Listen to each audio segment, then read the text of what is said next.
I realized that I am going on the street around naked. Just kidding. Good morning, guys. I hope you're having a great, wonderful day. Today I'll be talking about how to have a flat tummy for the summer, or if it's not for the summer as well, because summer is almost gone, you can still have it all year round. At least try to. So I'll be covering some tips on nutrition, exercises, and everyday lifestyle overall. So I hope you enjoy it. Stay tuned.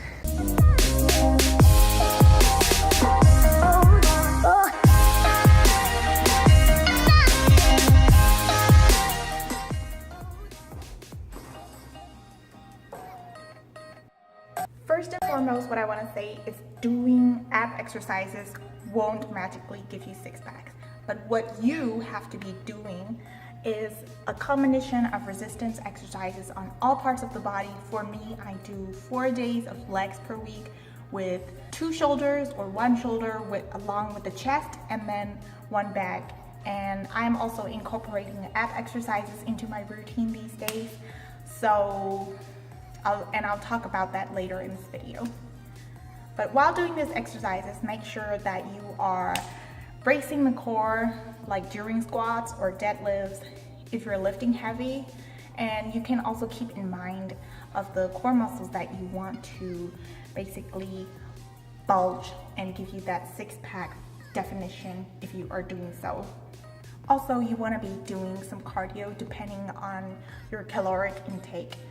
If your caloric intake is really high, you probably need some high intensity interval training or low intensity interval training. For me, for the HIIT training, I do it for a 15-minute running with 30 seconds sprinting and a minute or 45 seconds interval of jogging or just simply walking on a 10% or 12% incline. For this, I have been upping up my cardio. At the start of the cut, I did it for around 20-25 minutes, but right now I am shooting for 40 minutes. So that was pretty intense, and I do hit around 2 days per week or 3 days, depending on how I feel. And for Liz, I do it up to around 3 days per week. Now, the second tip I want to say is that you have to accept your genetics. Not all people store fat in the stomach area more. Like, some people would store that more, some people would store in the hips and the thighs more. For me, I store fat in the lower ab area, so it's pretty hard for me to get rid of that. But good thing, I think I also store fats in the hips, so that's pretty good. But you have to know that not everyone can get a six-pack definition, no matter how low their body fat percentage is. Some people, you can see it in bikini shows, they probably have like really flat abs, but not essentially six-packs. And even if you have six-packs, your six-packs or your ab definition won't be exactly the same as someone else. Everyone has different type of muscle showing up, and just appreciate what you have got. By doing a lot more resistance trained exercises over time, your metabolism will just increase and your abs will just show up gradually over time. It's not like a sprint, you have to do it like a marathon. It's probably depending on your lifestyle, other areas too. So having abs depends on genetics. Now the third step, oh my God. Okay, let me stop this. Now the third step I want to say is, no matter how hard cardio or resistance exercises you are doing, you won't have abs if you are eating a lot of fat, a lot of sugar content, if you have a lot of that in your diet. I'm not saying that eating junk food is bad. For me, I have an overall balanced lifestyle too. Having days or meal where I just feel like eating junk food, and I also try to give myself into that. But overall, at least 80% of your Nutrition needs to be based on whole foods, things that are least processed, and things that are good for your body. For me, I follow a plant-based diet, and I will be showing you later on to how you can still make it delicious, even if you are trying to eat healthy. You know that healthy where people think it's just like eating a cup of ice in your glass, or some people think it's just like you're just eating a garden. Bruh. So yeah, the third tip I want to say is watch your nutrition. You want to be eating more whole, least processed foods that are good for your body, foods that are balanced in both carb, fat, protein, and with also all the balanced nutrients.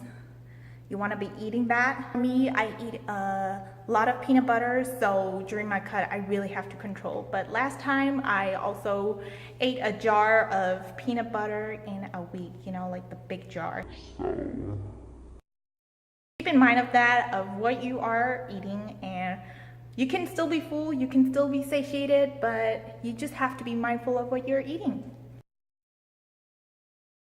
The last point I want to mention is to do integration exercises and also whole body compound movements. Doing compound movements helps you with your functional moves, but also make sure that you are embracing your core, as I've mentioned earlier.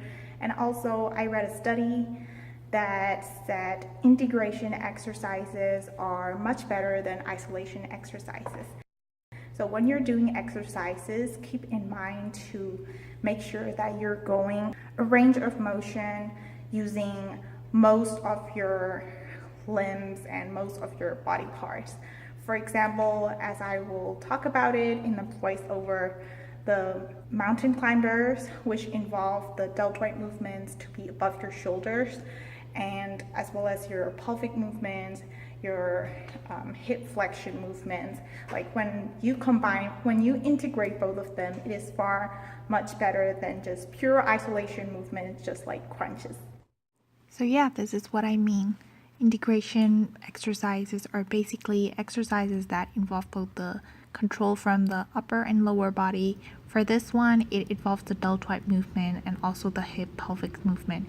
You can also do this with a resistance band, but I didn't bring it again, so this is what I'm using with a cable band. The second next really good core movements are mountain climbers.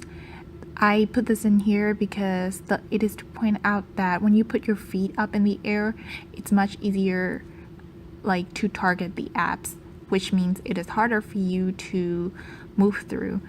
It also worked for the leg raises when you were raising up in the air as well.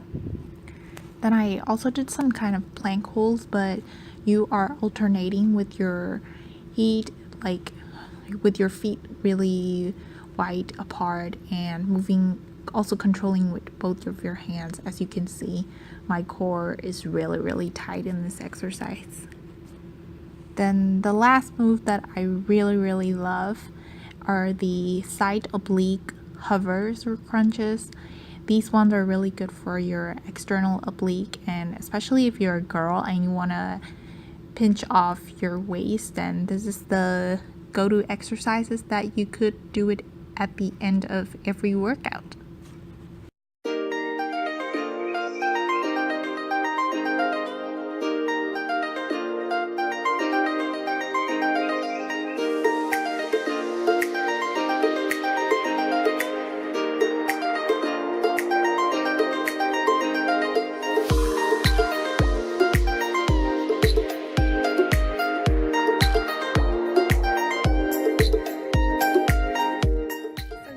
These are the tips that I have to say for now for keeping your core tight and having those abs.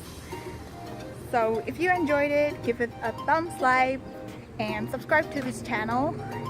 You'll be seeing more exercise videos and more motivational and all the fun stuff. So stay in touch for the future.